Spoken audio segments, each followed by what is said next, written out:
Eh bien bonjour et bienvenue une nouvelle fois sur l'espace dédié au site mécaniqueuniverselle.net, le site qui vise à démontrer que l'humanité, dans sa totalité, évolue vers son ultime perfection. Alors évidemment cette perfection elle est pour le lointain, il faudra encore quelques siècles d'évolution, mais la plus grande partie de notre évolution, entre le moment où nous sommes distingués des autres primates, et aujourd'hui on voit que la plus grande partie du chemin a été réalisée. On s'est multiplié, on s'est répandu, on a été s'adapter à tous les environnements, aux glaces de l'Antarctique, au désert, aux forêts amazoniennes, etc., etc. On a compris le monde physiquement en s'adaptant à tous ces milieux. Et puis, à un certain moment, on a commencé à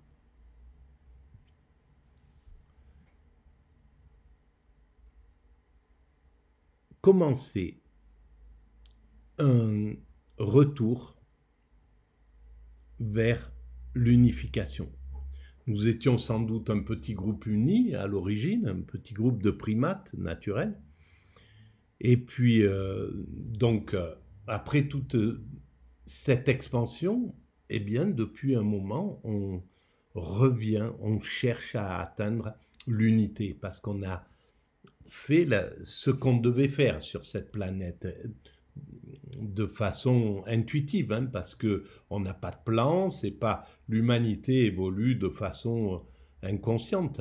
Elle fait pas de, elle est pas, elle n'a pas de plan défini, mais elle suit un itinéraire intuitif, quelque chose qui la pousse, qui la motive à aller vers cet état de perfection.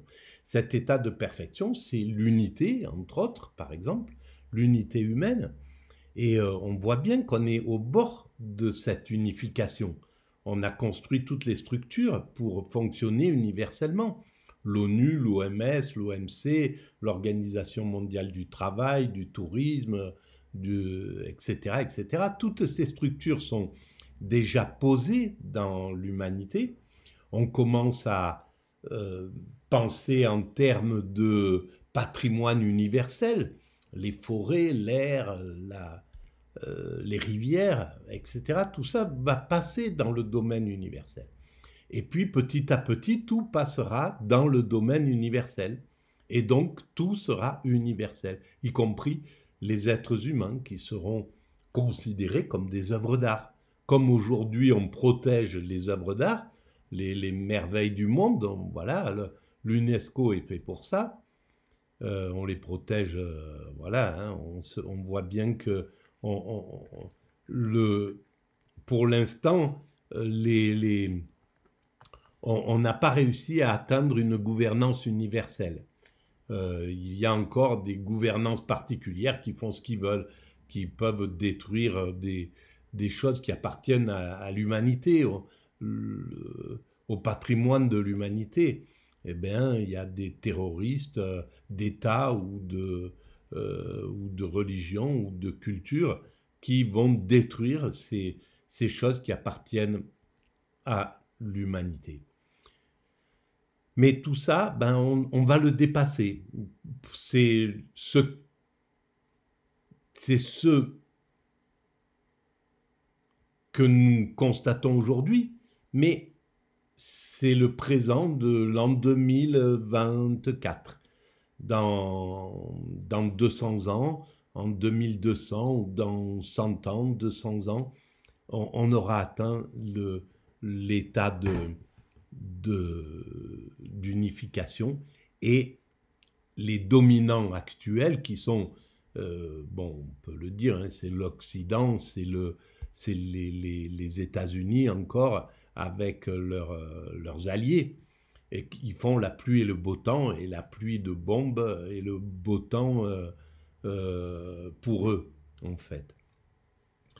Donc, forcément, si c'est l'ONU qui est le père symbolique de toutes les nations qui prend le pouvoir, alors oui, effectivement, il sera obligé d'être juste parce que, voilà, ça sera on aura franchi ce cap. Mais pour l'instant, ben, on est dans un monde injuste qui ne nous donne pas beaucoup de visibilité vis-à-vis de la finalité de l'humanité. Et pourtant, nous y allons. C'est un peu comme... et pourtant, elle tourne. C'était Galiléo Galilei. Voilà. Donc, tout porte à croire. Tout montre l'inverse. Et quand je parle de ça, les gens me traitent parfois de fou. Tu vois pas le monde tel qu'il est. Il n'est pas comme ça. Il n'est pas... dans le monde des bisounours. C'est pas... Et pourtant, c'est ce vers quoi nous allons, selon ma théorie et selon mon analyse. Voilà. Alors, pour évoluer dans cette théorie, je m'appuie sur des audios. Et bien là, en ce moment, on finit avec la première émission de Avec Philosophie consacrée à la métaphysique. La métaphysique est-elle un délire? C'est le thème de la série de 4 épisodes de cette semaine. Nous sommes le vendredi 19... Non, alors nous sommes le jeudi 19 décembre, pardon. Et donc, oui, voilà, je navigue un peu à vue. Hein. Nous sommes jeudi 19 décembre et donc il y a 4 émissions, lundi, mardi, mercredi, jeudi, voilà. Le vendredi, c'est autre chose, je crois. Et donc, je relance cet audio et puis je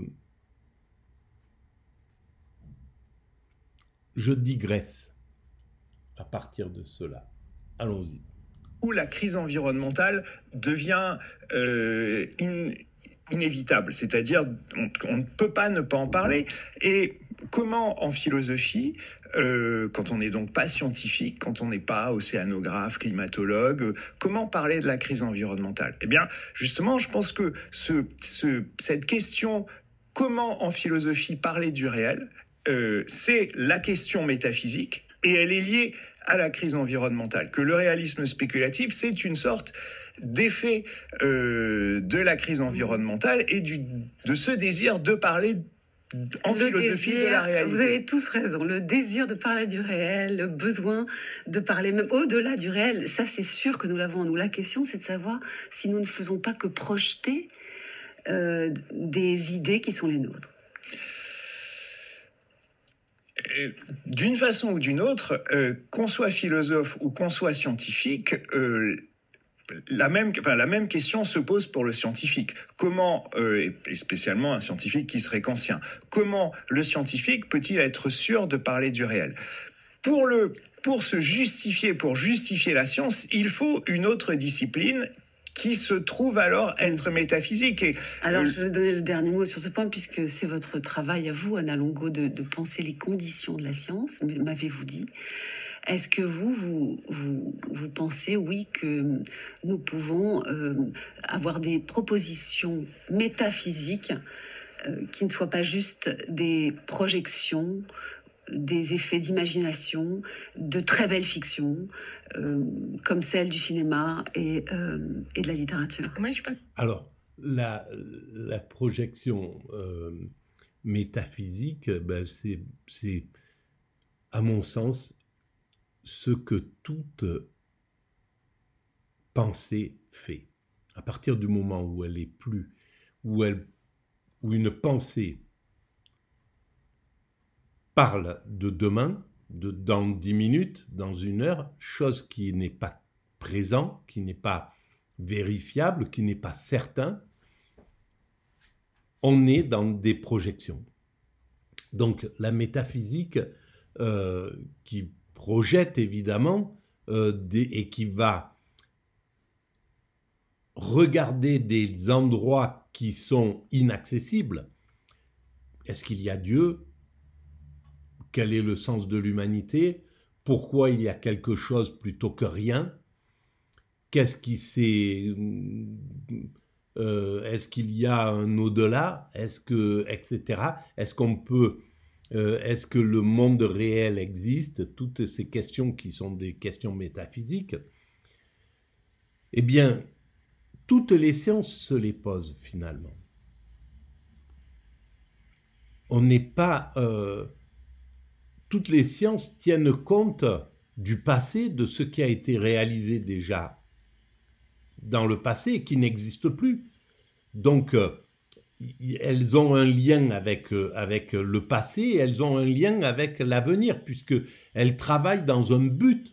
Mais ce que les chercheurs du CERN, quand ils font exploser des atomes pour atteindre, pour comprendre de quoi est fait la matière, eh bien, avant de construire le CERN, ils ont imaginé que en faisant un système comme ça, un couloir pour projeter des particules, ça donnerait ça, mais rien ne prouve que ça donne ça. Donc ils sont dans de l'anticipation, tout comme le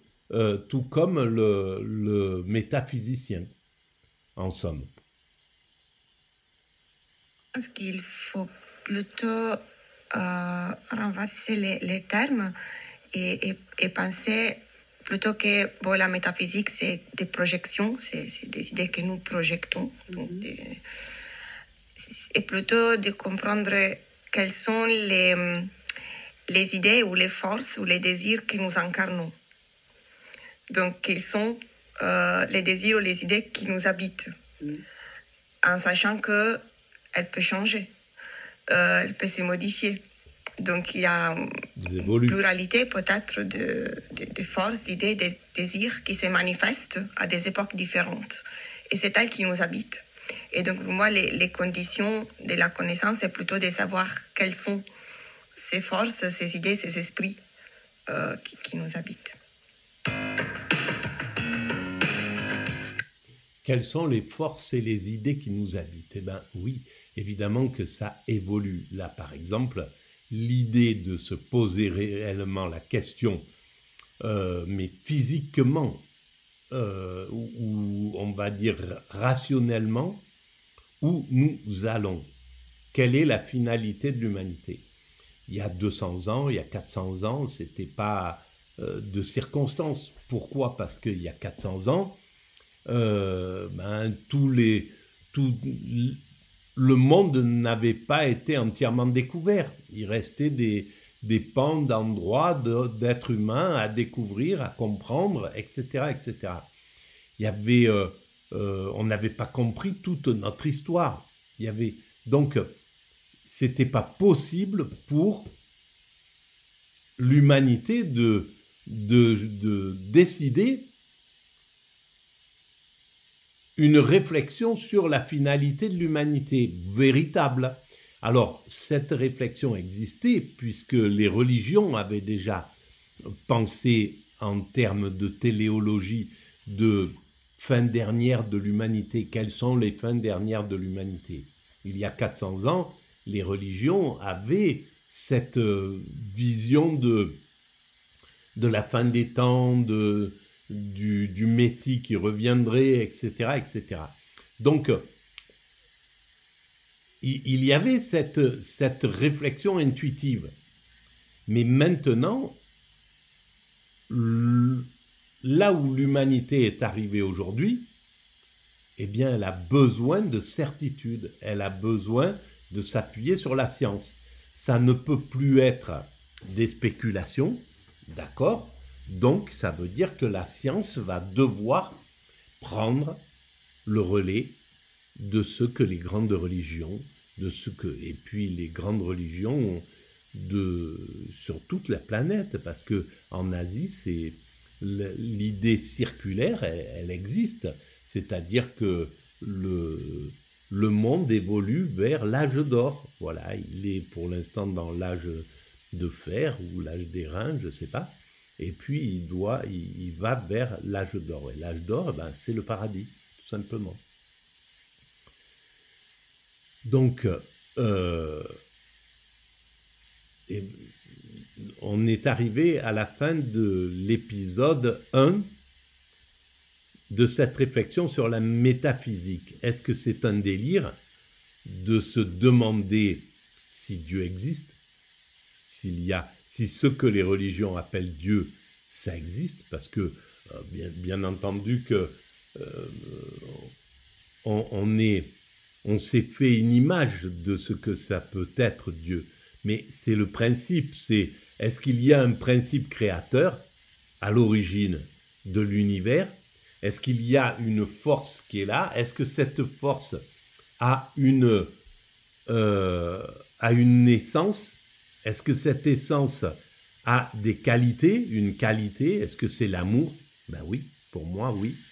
Et pour le constater, eh bien, on peut le constater, on peut le comprendre quand on fait l'expérience de l'extase.